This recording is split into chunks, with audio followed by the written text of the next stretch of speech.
O Senhor esteja convosco. Ele está no meio de nós. Proclamação do Evangelho de Jesus Cristo, segundo Mateus. Glória a vós, Senhor. Naquele tempo, disse Jesus a seus discípulos: o reino dos céus é como um tesouro escondido no campo. Um homem o encontra e o mantém escondido. Cheio de alegria, ele vai, vende todos os seus bens e compra aquele campo. O reino dos céus também é como um comprador que procura pérolas preciosas. Quando encontra uma pérola de grande valor, ele vai, vende todos os seus bens e compra aquela pérola. O reino dos céus é ainda como uma rede lançada ao mar, e que apanha peixes de todo tipo. Quando está cheia, os pescadores puxam a rede para a praia, sentam-se e recolhem os peixes bons em cestos, e jogam fora os que não prestam. Assim acontecerá no fim dos tempos. Os anjos irão para separar os homens maus dos que são justos, e lançarão os maus na fornalha de fogo. Aí haverá choro e ranger de dentes. Compreendestes tudo isso? Eles responderam: sim. Então Jesus acrescentou: assim, pois, todo mestre da lei, que se torna discípulo do reino dos céus, é como um pai de família que tira do seu tesouro coisas novas e velhas. Palavra da salvação. Glória a vós, Senhor. Nós sentamos um pouquinho, meus caros irmãos e irmãs. Nós estamos na nossa liturgia dominical numa sequência aí do Evangelho de Mateus, em que estão sendo apresentadas para nós aí nesses últimos 3 domingos, incluindo hoje, ou seja, os 2 passados e mais hoje, parábolas, Jesus falando em parábolas para falar sobre o reino dos céus, nos motivando, na verdade, a entender a sua mensagem, o anúncio do Evangelho, fazendo então através dessas comparações aí, dessas parábolas. Jesus faz todo um esforço, né, de falar uma linguagem acessível, de mostrar, na verdade, e dar a possibilidade do entendimento, da preciosidade justamente desse anúncio dessa palavra. E aí nessas 3 semanas, começamos lá com a parábola do semeador, dizendo lá, o homem saiu para lançar a semente, e falava dos tipos de terrenos que ele encontrou. Ou seja, na verdade, o terreno aí somos nós, é o nosso coração, e diante da palavra de Deus que nos é anunciada, lançada como semente no nosso coração, que tipo de terreno nós somos? Como é o nosso coração? Como nós acolhemos? Na verdade, como a nossa vida é transformada pela palavra de Jesus. Como que, na verdade, o Evangelho de Jesus transforma a nossa vida, ou seja, que terreno que nós somos, né? Que acolhida nós temos da palavra de Deus. Ela, de fato, diante da palavra, diante do anúncio, diante dos ensinamentos de Jesus, nós somos transformados por essa palavra, a tal maneira, de tal modo que possamos produzir frutos. Ou seja, o resultado das nossas escolhas, segundo a palavra de Deus, são obras segundo aquilo que Jesus nos ensina no Evangelho ou não?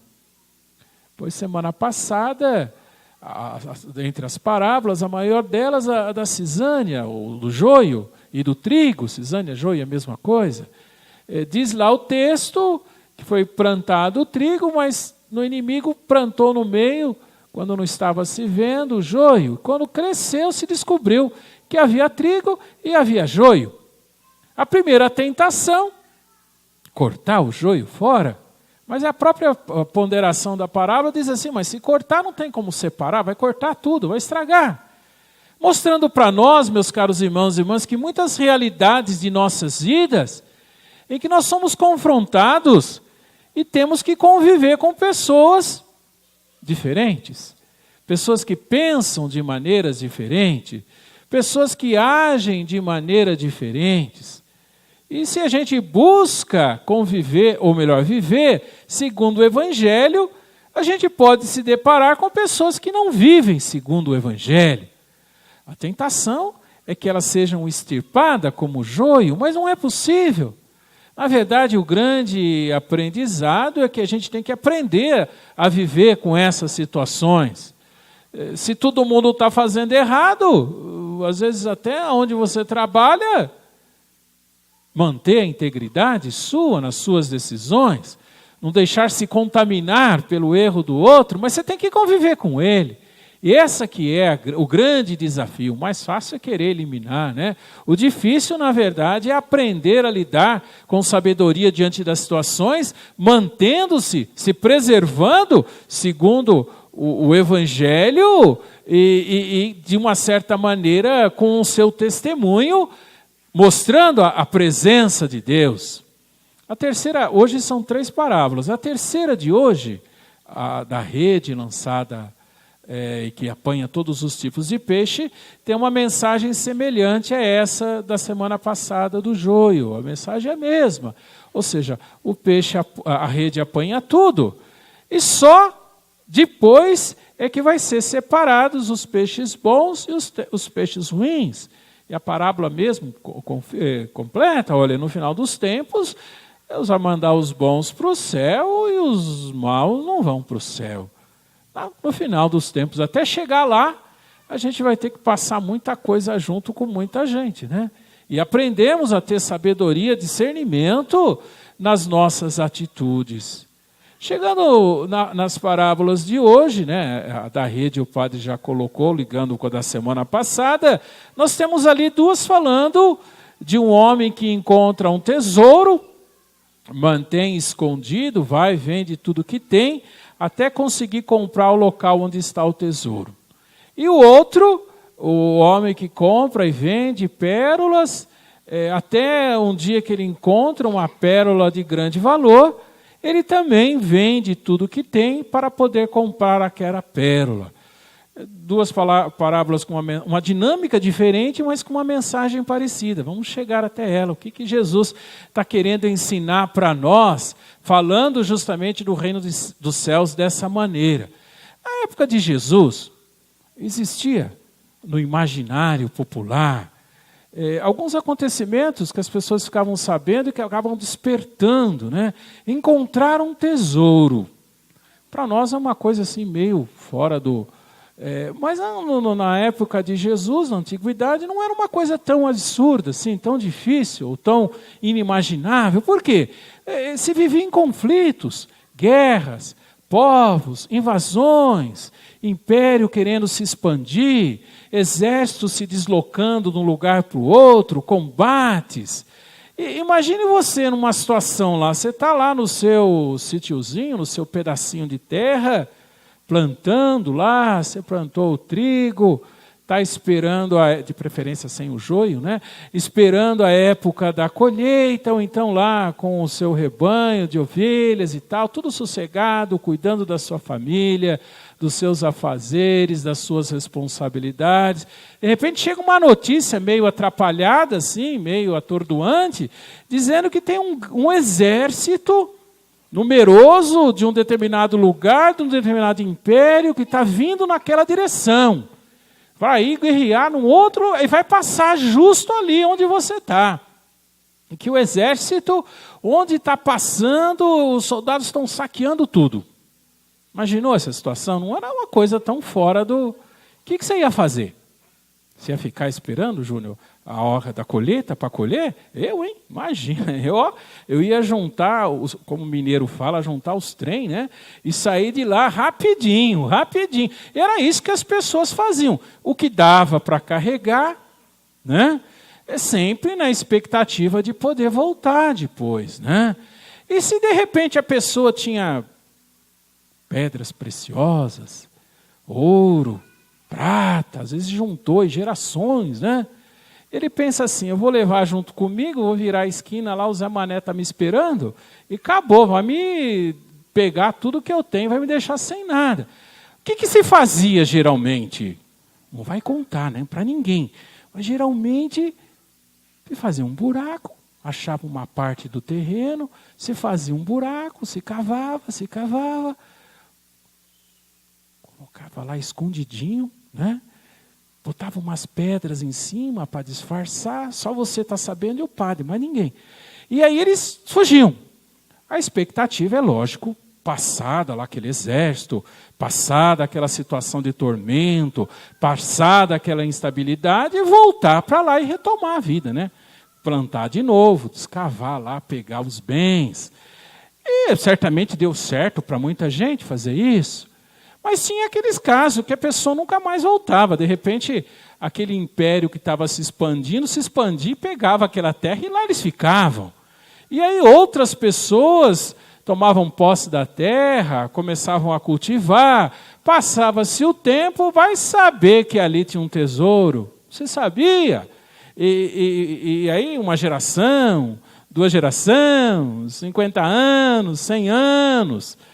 E de repente se ouviu uma história. O que podia acontecer? De repente a pessoa estava andando lá numa determinada região e nasce o sol, por exemplo, ele está passando e o raio do sol bate em alguma pontinha, choveu, aquele que estava escondido, descoberto, veio uma pontinha para fora de um pedacinho lá, de alguma coisa de ouro, bate o sol, brilha e o cara fala assim, ali tem alguma coisa. Ali tem alguma coisa. Aí como até explica a dinâmica ali da parábola, se ele vai lá escavar para ver o que é, vai todo mundo ficar sabendo, o dono do terreno vai falar, é meu, a terra é minha, o que está aí é meu, é lógico. O que ele tinha que fazer? Como fala ali, não conta para ninguém, esconde, deixa lá, ele tem que comprar aquela terra. Aí você imagina lá o seu vizinho, de repente, vendendo até as panelas da mulher, as calças, tudo para botar, comprar uma terra que todo mundo sabe que não vale nada. Você, mas a terra dele vale tanto, ele está vendendo, mas sabe, ficou louco. Mas o que ele está fazendo? Ele sabe, ele descobriu alguma coisa muito mais preciosa. E para ficar com aquele tesouro precioso, ele é capaz, inclusive, de abrir mão de tudo que ele tinha. A dinâmica da pérola é a mesma, a pessoa compra e vende. Um dia ele descobre uma pérola de grande valor, essa vale. Ele vai vender tudo, ou seja, um chega pela sorte, outro pelo trabalho. Mas o resultado é o mesmo. Descobriram alguma coisa muito preciosa, muito valiosa, segundo a qual eles são capazes de desfazer de tudo que se tem, até das panelas, se precisar, para poder comprar aquela terra onde está o tesouro, ou comprar aquela pérola. Aí Jesus está falando no Evangelho, o reino dos céus é como a pessoa que encontrou um tesouro escondido, que vende tudo que tem para ficar com ele. Ou uma pérola preciosa, que vende tudo que tem para ficar com ele. É lógico que o tesouro é o Evangelho, é Jesus Cristo, são seus ensinamentos, que em muitos momentos, em muitas circunstâncias de nossas vidas, nós somos chamados a fazer escolhas. Tem posturas, tem decisões, tem encaminhamentos, tem coisas que se faz que não bate com o Evangelho de Jesus, é uma contradição. Dizer que acredita e tomar certas atitudes, fazer certos encaminhamentos, precisa ter a coragem de renunciar. Ter a coragem de abrir mão, de escolher o que é de Deus. O bem mais precioso que podemos buscar e alcançar em nossas vidas. e deixar verdadeiramente esses ensinamentos de Jesus, seu evangelho, sua palavra, achando em nós um terreno fértil, como dizia 2 semanas, para que em nós possamos, escolhendo o que é de Deus, produzir frutos que seja da verdade, do entendimento, da busca da paz, da harmonia, da concórdia, da partilha que nos leve a nos abrirmos à necessidade dos outros, não nos fecharmos em nós mesmos, escolher o que é de Deus em qualquer e toda circunstância de nossas vidas. Nos ajuda muito a oração de Salomão hoje, na primeira leitura. Ele diz assim: Senhor, dá-me um coração compreensivo, para que eu possa entender o que é certo, discernir do que é errado, para poder, com consciência, escolher o que é de Deus, com determinação, mesmo que isso me custe renúncia. Às vezes, em certas circunstâncias da vida, a gente passa até como bobo. É como aí, no exemplo de Jesus, a pessoa que está vendendo até as panelas, falando: o que esse homem ficou louco? Na verdade, ele descobriu um bem maior que ele quer buscar e ter para si. E para se chegar a ele, ter essa coragem de abrir mão daquilo que não é de Deus. Buscar, né, esse discernimento através da oração, para se chegar naquilo que de fato nos leve a edificar no amor de Deus. Nesse sentido, a carta de São Paulo também, belíssima, ele diz assim, olha: sabemos que tudo contribui para o bem daqueles que amam a Deus, daqueles que são chamados para a salvação. Tudo contribui para o bem daqueles que amam a Deus. São Paulo não está falando ali que tudo vai dar certo. Muito pelo contrário. Às vezes, até naquilo que dá errado, existe um grande ensinamento de Deus, uma grande oportunidade, muitas vezes para questionarmos ou reavaliarmos o que nós estamos colocando como mais importante, como mais precioso, como mais valioso. Será que é aquilo que é de Deus, o Evangelho de Jesus? Será que estamos colocando um monte de outras coisas como sendo mais importante de nossas vidas? Será que aquilo que de fato nós queremos vai contribuir para que nós sejamos, aos olhos de Deus, aos olhos do Evangelho, aos olhos dos ensinamentos de Jesus, pessoas melhores? Ou será que é coisa da nossa cabeça, que de uma certa maneira não está nos colocando nessa dimensão do amor de Deus? Descobrindo o Evangelho, um tesouro precioso, sejamos capazes de tirar da mensagem coisas novas e coisas velhas, como conclui o Evangelho para nós. Diante de um fato, às vezes a gente pode ouvir o mesmo Evangelho 50 vezes, mas de repente ali tem algo que a gente não tinha percebido para aquele momento que nós estamos vivendo. Esse é o tesouro que fala coisas novas e velhas todos os dias desse bem maior, Cristo Jesus, seus ensinamentos, o Evangelho. O reino dos céus nos ensina Jesus. O bem maior, precioso, totalmente ao alcance de nossas mãos, de nossas escolhas. Possamos, como Salomão, aprender a escolher o que é de Deus. Nós continuamos.